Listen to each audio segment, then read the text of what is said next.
We are Girlypop core. Really what that means is just we put funny shit where sometimes it fits, sometimes it doesn't, and then it's just there. We've tossed around a lot of ideas like 50-foot pink teddy bears. I want bubbles. And like pink rug across the floor. I want bubbles so bad. Or like draping just pink ribbons across the stage. We've tossed around different ideas. Like, there's no harm in bubbles, and everybody likes bubbles, and bubbles do not get on the ground like confetti does. We take nothing seriously.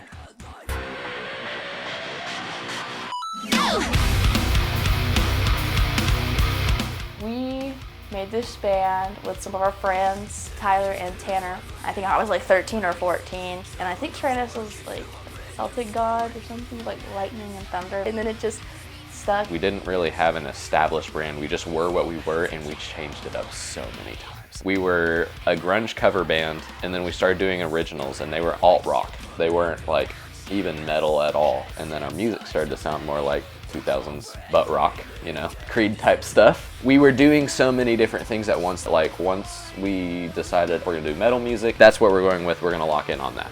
When Asa texted me about like possibly joining the band, it was like a couple weeks after winter break had ended. Asa texted me and asked if I would want to join the band or audition. And it was just an immediate yes. Everything just gelled. We're all like total ADHD, like it's awesome. They were super welcoming to me. I didn't have any live gear before joining this band. I really still don't.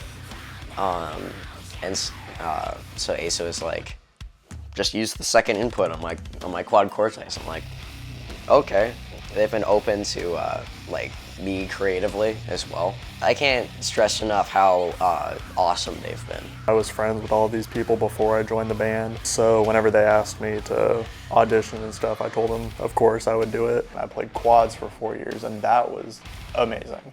That was an experience that I highly value. I learned a lot of stuff through that I can apply to drumming on a kit, like in the metal scene and stuff. I feel like a lot of the stuff I learned there can be applied here in the band now. What I first started learning when I played drums was like Slipknot, Metallica, like all those really classic things that you would always hear people talking about. So like obviously now playing stuff like our originals, completely different like ballpark. I didn't really learn bass because I thought it was cool. I wanted to learn guitar. Like I started on drums and I was like, man, I want to learn guitar, but I feel like I'm doing a disservice to bass if I don't learn that first, because I feel like that's like the intermediate point between drums and guitar. So it's like I wanted kind of an entryway to guitar, and then I just fell in love with it. I was more into like funk and R&B whenever I started playing bass. Like Thundercat was a big influence.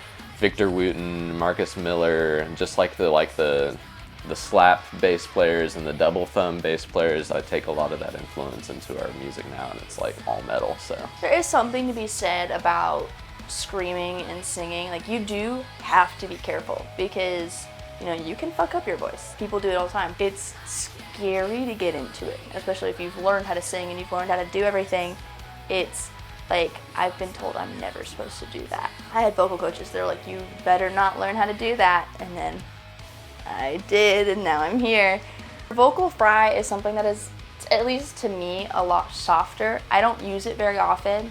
2000s, like Pierce the Bell, Kellen Quinn, that's all fry screamed, and it's based off of vocal fry, and it's the and you put air behind it, and it becomes a fry scream. Fry screaming is definitely more up here, and in your soft palate of your mouth, and false chording is a lot more diaphragm work. It's never in your throat. It should never be in your throat. That's bad. That's what ruins people's vocal cords.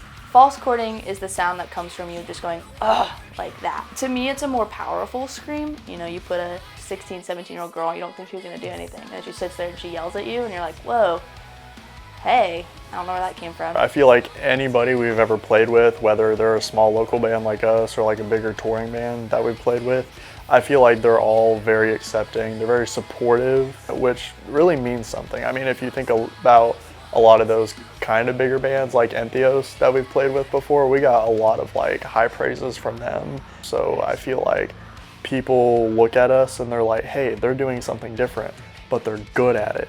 And that's what matters to us. We appreciate giving those kinds of good impressions to people because it shows that we're doing something right and they're enjoying it. For Attila, We really liked that we could really hang out with like the openers that were on it. But I love collaborating with people, and so it was always been really nice.